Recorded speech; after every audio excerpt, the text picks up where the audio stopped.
Lighten up, Virgo. Do something crazy. Go to eBay and spend $30 on a toy that reminds you of your childhood. So I have Sun and Venus in Aquarius.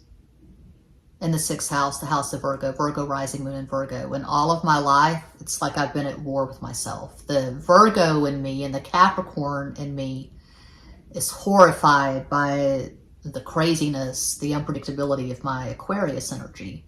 At 49, I'm finally coming to peace with all the pieces.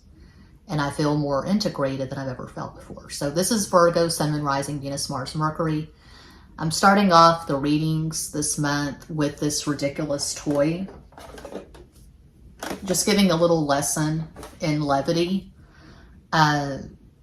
These are dark, dense times. They feel dark and dense to me. And so I'm doing whatever I have to do to get into a high vibration. If I feel better spending $30 on a damn toy at eBay, well then, I give myself permission. So I have a lot of random channels at YouTube. Only the one is monetized, Siren Tarot. Chupacabra Cinema, I have about 63 subscribers. And it's just shorts. It's just me playing with various toys. So what I tell clients again and again, clients that are stuck on someone, clients that are just stuck in a mindfuck, wanting to manifest something with someone who's just not coming through. I tell them to get into a high vibration, to take care of themselves.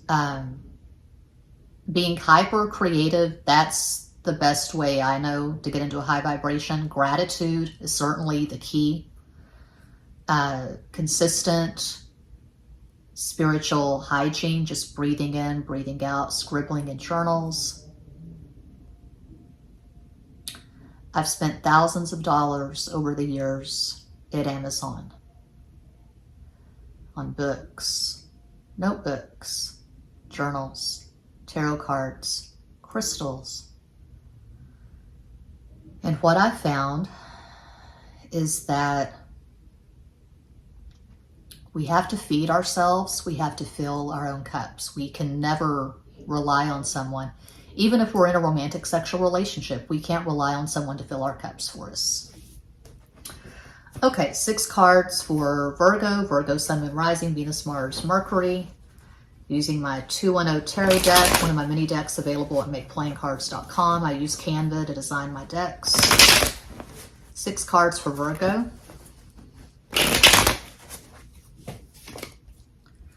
Knight of Wands, Caballo de Bastos, La Luna, the moon. We are coming up on the full moon in Sagittarius on Tuesday. I think it's going to be a super moon. I got a Sagittarius candle at Etsy.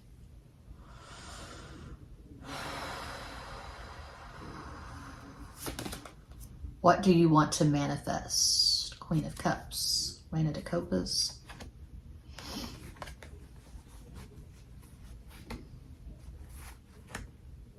Tomorrow's Friday. Friday is ruled by Venus. And the moon is waxing. So tomorrow is a really good time to do a manifestation spell. Venus is not just love, it's what we value. We have to start with valuing ourselves. The best cards in the deck begin with each of us. 6 of Cups, Ace of Copas. The Blazing Sword of Truth, As de Espadas. La Torre, the Tower. You could be delusional regarding this Knight of Wands character, the quintessential fuckboy, fuck girl, fuck person. You could be misconstruing a sexual connection. You could be thinking it's romantic, but this person's not emotionally invested.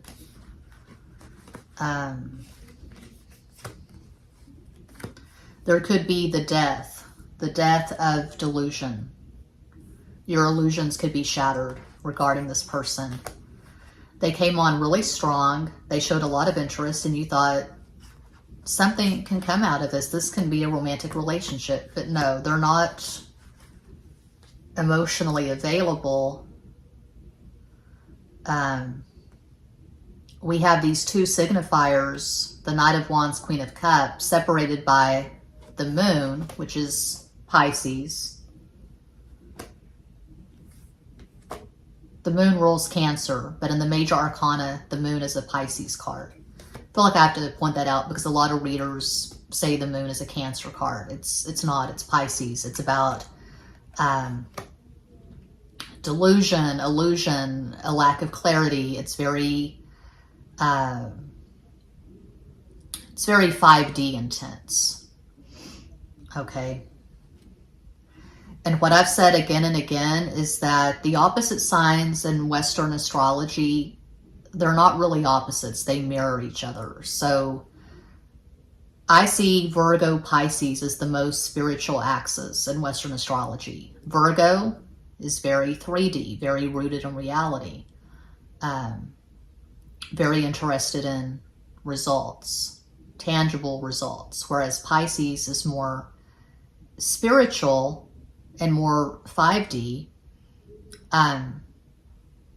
But what do these two opposite signs have in common? What makes that the most spiritual axis? Well,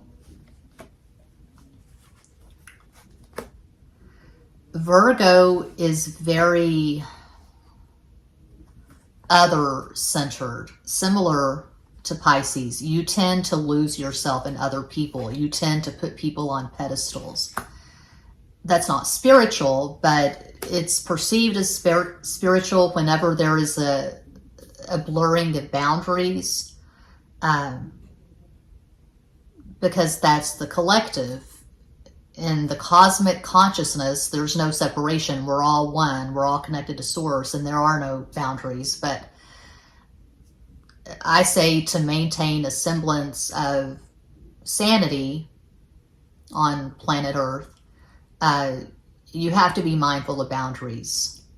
You have to cultivate self-respect. So Virgo is good. At its highest vibration, Virgo is good at cultivating self-respect and saying, you know, I can give you a lot. Virgo's very generous. I can give you a lot, but I'm not going to sacrifice myself for this relationship. I'm going to maintain my integrity. Pisces, more than any other sign, they tend to get lost in addiction and the mindfuck, because Pisces, they have to really grapple with understanding what boundaries are, how to establish boundaries. And that's where Virgo can help Pisces. Where Pisces can help Virgo is how to just relax, just breathe in, breathe out, let go, let God. We can't control everything. We can't micromanage everything. We can say, this is my routine. When I wake up, I'm going to look in a mirror and I'm going to affirm myself. I'm going to breathe in, breathe out. I'm going to scribble in a gratitude journal. I'm going to have lemon water, green tea, a smoothie, whatever. But when it comes to other people, we obviously can't control other people. We can't control their reactions. We can't control how they come at us. So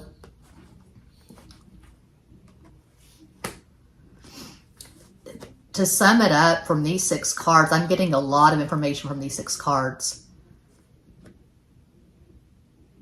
This person is not coming through the way you want them to come through. You're seeing them through a very romantic lens. You've got the rose-colored glasses on. You put this person on a pedestal. And there's no reason to put this person on a pedestal is what I'm getting. Please provide an energetic summation, 3 additional cards.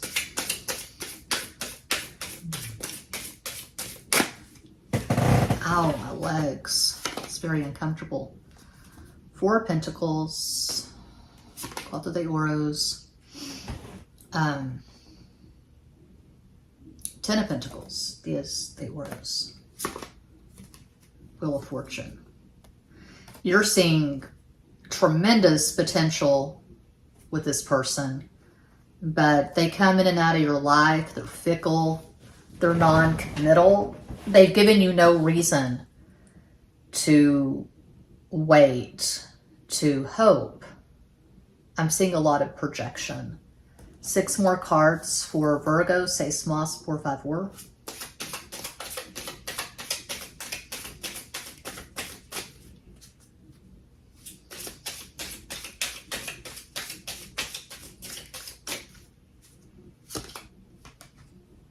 Tres de bastos, 10 of wands. Tres de espadas, 3 of swords. As de oros, ace of pentacles. Cuatro de bastos, 4 of wands. La estrella, the star. As de espadas, the blazing sword of truth. Okay, a little bit of a lecture, me getting on a soapbox, and this is not really specific to Virgo, but these cards happen to come up for this sign, and this is just what I'm getting. So I have Venus in Aquarius in the 6th house, trine Saturn in Gemini in the 10th house. So that's Virgo, Aquarius, because Virgo is the 6th house, Gemini, Capricorn, because Capricorn is the 10th house. If you have a Venus-Saturn aspect in your natal chart, and my trine is tied, it's an orb of 3 degrees. If you have that, love is not going to come easily for you, especially if you have a weird Venus. And my Venus is doubly weird because Venus does not do well in Aquarius. It does not do well in Virgo or the 6th house. So I got a weird Venus. You're not going to attract love easily. When you do attract it, usually you're going to value it a lot more than the average person. And you know, in a very deep way, if you have Venus Saturn, that true love is not glamorous. It requires a lot of work, and it takes 2 people. It has to be a mutual effort. It's not about planning the perfect wedding. And a lot of people trip on the wedding, and I'm not saying that people can't have this fairy tale wedding and then a great marriage, but a lot of times what I've seen is this great wedding and then a terrible or mediocre marriage. I mean, celebrities are celebrities, whatever, but Jennifer Aniston, Brad Pitt, they had this fairy tale wedding, they had fireworks, and their marriage lasted 7 years. Amber Heard, Johnny Depp, I don't know how great their wedding was, but it was really electric and hot the way they met on the set of the Rum Diary, and they just connected. And they had 14 months, and they had a lot of hell. So that's very typical, I would say, in the United States. This focus on the fairy tale wedding, how it looks on Instagram, Facebook, and then it just all falls apart. It's hollow. I'm not cynical. I'm just a realist. I was in a very, very low, dark place, January 1999. I wanted to end my own life. I had sustained a loss that I couldn't live with. I lost my daughter. She was a newborn, and I gave her to adoptive parents that I chose in my 5th month of pregnancy. Anyway, I was in tremendous pain. And so the morning after, wasn't really a suicide attempt, but I took a lot of pills and washed them down with vodka and wine. I got really sick. It was alcohol poisoning. The morning after a really dark night of the soul, I've had a lot of dark nights of the soul, I was sitting in the lobby waiting to see a therapist, and I saw a Vanity Fair magazine, and there was a picture in the magazine of a wedding cake made out of cupcakes, just this tower of cupcakes, and they were brightly colored. And I looked around, no one was looking, and I sneakily ripped the page out of the magazine and folded it up, put it in my purse. I think I used it in a collage, like a vision board, but didn't really give it much thought. I didn't think there was any way in hell I was ever going to find a man who loved me enough to marry me. But then I got my first computer and my first internet connection. It was a dial-up in January 2000. This was in the dinosaur ages, before MySpace, before Facebook, before Google. And I found this man at Yahoo Personals. It was free. And he was looking for a pen pal in the Southwest. He was in New York. So we started talking, and he flew me into New York. Started talking in March. He flew me into New York that August, and after a week together, he proposed marriage, and we got married on a mountain. Well, they call it a mountain. It's really a hill, Mount Bonnell in Austin, Texas. And we had this brightly colored wedding cake, and I believe that it all began with me ripping that page out of the Vanity Fair. So vision boards, law of attraction, writing in a manifestation journal, that stuff, it's all real. I manifested all of my exes. So it's not about the fairy tale wedding. It's not about Barbie plus Ken on Instagram on a beach in Maui. Barbie plus Ken equals love forever. True love is dirty, and it's back-breaking work, and it's not glamorous. Maybe you have Venus touching Saturn in your natal chart. I don't know. But I don't believe we're here on this planet to live through this. I mean, once you've had that experience, you can say, I've had it, and then I'm done. You know, I reject this. I'm not going to be in some third-party bullshit. I'm not going to wait around for someone who is basically a fuckboy, someone who is emotionally unavailable. They just want to hit it and quit it, or they just want instant gratification. I'm not here for that. I reject it. That's what I see for Virgo. I hope that helps. Thanks for watching. Peace out.